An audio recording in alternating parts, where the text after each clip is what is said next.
धेमाजि जिल्ला बर' थुनलाइ आफादनि आफादगिरि बिथाङा फोरमायदोंदि बे बिथांखिखौ आसाम सरकारनि 50 लाख अनसुंथाइ मोननो हानायजोंनो लुफुंगोन होननानै फोरमायदों।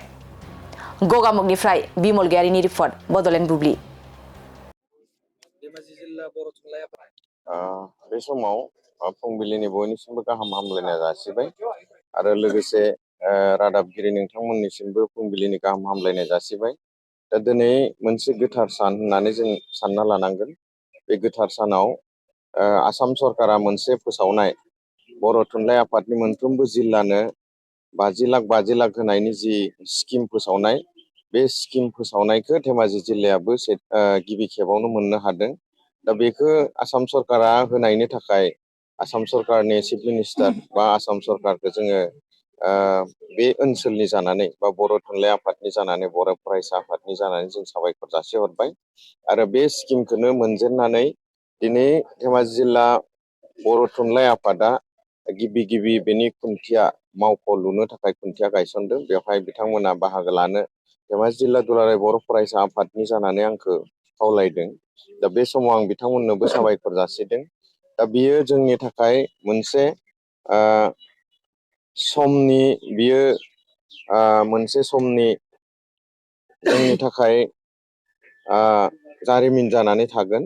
दा 50 लाखनि जि स्किम, बे 50 लाखनि स्किमा दिनैनिफ्राय स्टार्ट। दा बे स्टार्ट खालामनाया जाहाथे मोजाङै मोजां जायो आरो बे बिल्डिङा जाहाथे मोजां जायो, बेनि बे मावख'आव जोङो बयबो बर' सुबुंफोरा, बर'नि माहारियारि आफादफोरा थुनलाइ आफादजों लोब्बा लाफानानै इयुन समहालागैबो बाहागो लानो हागोन, बेखौ मिजिंथिदों। दा बियो मोजां जागोन बेखौ जोङो हास्थायदों। दिनै बर'नि माहारियारि आफादफोर, बर' थुनलाइ आफादनि जिल्लानि आफादगिरिजों लोगोसे गाहाय नेहाथारि आरो गुबुन गुबुन बिबाननि दैदेनगिरि, दा बेवहायनो आरोबाव प्राइमारि बर' थुनलाइ आफादनि आफादगिरि गाहाय नेहाथारि आरो बिथांमोननि दैदेनगिरि, बर' फरायसा आफाद जिल्लानि आं आफादगिरिजों लोगोसे आंजों लोगोसे फैफानो हादों।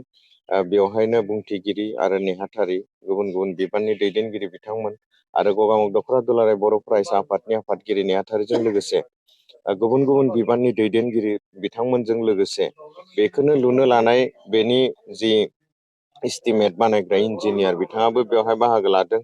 आरोबाव बेवहाय गोदोनिफ्रायनो बे बर' थुनलाइ आफादनि जि बिथा, बे बिथाखौ रैखाथि खालामनानै लाखिग्रा आगुनि दैदेनगिरि, मानगोनां दैदेनगिरि बिथांमोनाबो बेवहाय बाहागो लादों। दा दिनैनि बे समा जिहेथु गोथार सान, बेजों लोगोसे आगुनि दैदेनगिरिफ्राबो आरो माहारियारि आफादनि दैदेनगिरि गासैबो बाहागो लानायनि गेजेरजों बेवहाय दिनैनि साना थारैनो मोजां जादों। आरो जि बे मावख'खौ जागायजेननाय, बे जागायजेननाय मावख'आ मोजां जागोन, बेखौ जों हास्थायदों।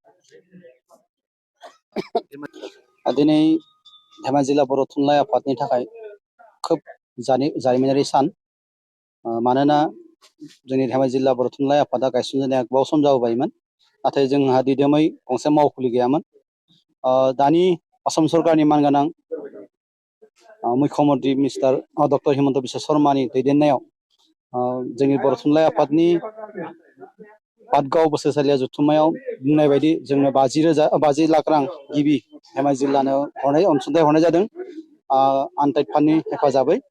जों बिनिनो मोनबाय। धेमाजि जिल्ला बर' थुनलाइ आफादा मोननानै जों गिबि खृष्टि 30 लाखनि गेजेराव जों दिनै खामानि जागायनो आखायाव लाबाय।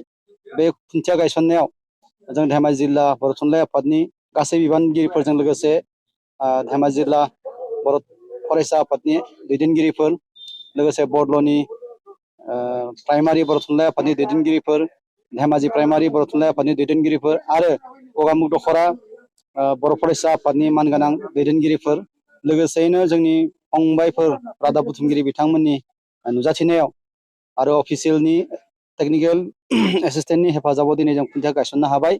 आं सानो धेमाजि जिल्ला बर' थुनलाइ आफादा दिनैनिफ्राय जों मोनसे गोगोम थि महरै मोनसे न' मोननो हानाय लामायाव आवगायबाय। बेनिखायनो जों दिनैनिफ्राय बे न'खौ जागायबाय खुन्थिया गायसननाय। जोंनि बे मावख'आ दा सरकारि एस्टिमेट हरनाय मथे जोंनो 50 लाख हरदों। 50 लाखनि गेजेराव जोङो सरकारनि जि एस्टिमेट एसपार्ट ड्रयिं जों लुफुंनो थाखाय हानायमानि नाजागोन। लोगोसे इयुनावबो बेखौ साबसिन हामसिन बानायनो थाखाय जों सरकारजों आरोबाव माबोरै हायो माखासे जोंनो नांबावगौ केबल न'ल' नङा बाउन्डारिनि खोथा फैबाय खिग्रा हासुग्रा न'नि खोथा फैबाय बेनिखायनो जों माखासे खामानिखौ आरो आवगायनो थाखाय जों राहा लामा लानांबावगोन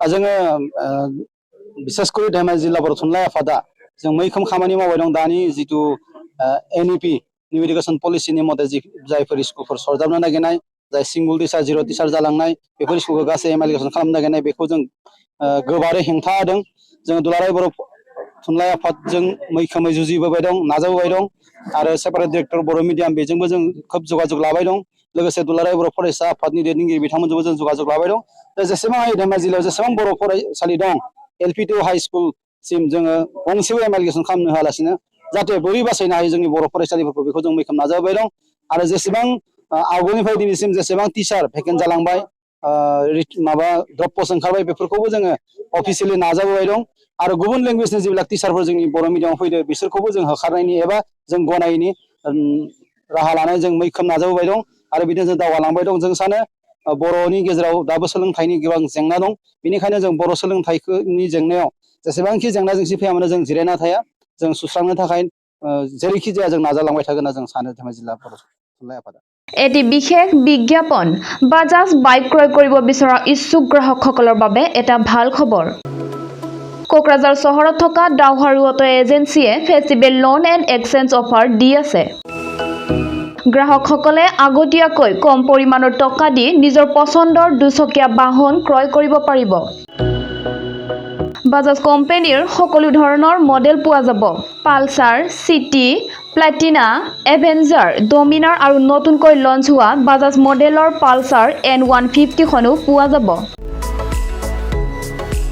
ডাউহাৰু অটো এজেন্সিয়ে গ্ৰাহকসকলৰ বাবে RC ইন্স্যুৰেন্স আদিকে সাঙুৰি 9,999 নিম্নতম পৰিমাণৰ টকা দি দুচকীয়া বাহন ল'ব পাৰিব কোকৰাঝাৰ চহৰত থকা ডাউহাৰু অটো এজেন্সিৰ লগত শ্বৰুম কাৰিগাঁও ফেষ্টিভ আউটলেট আৰু দতমা ফেষ্টিভ আউটলেট আৰু ভটগাঁও ফেষ্টিভ আউটলেট ব্ৰাঞ্চ শ্বৰুমত আহি আপোনাৰ পছন্দৰ বাজাজ বাইক ল'ব পাৰিব ডাউহাৰু অটো এজেন্সি শ্বৰুমে ভাল অফাৰ গ্ৰাহকসকলৰ বাবে আনিছে তাৰে ভিতৰত 5 লিটাৰ পেট্ৰল ফ্ৰী দুটা হেলমেট ফ্ৰী এচিয়ৰ্ড গিফ্ট প্ৰদান কৰা হ'ব আৰু এক্সচেঞ্জ সুবিধাও এভেইলেবল আছে অধিক জানিবৰ বাবে 6000399187 আৰু 8822018193 ত যোগাযোগ কৰক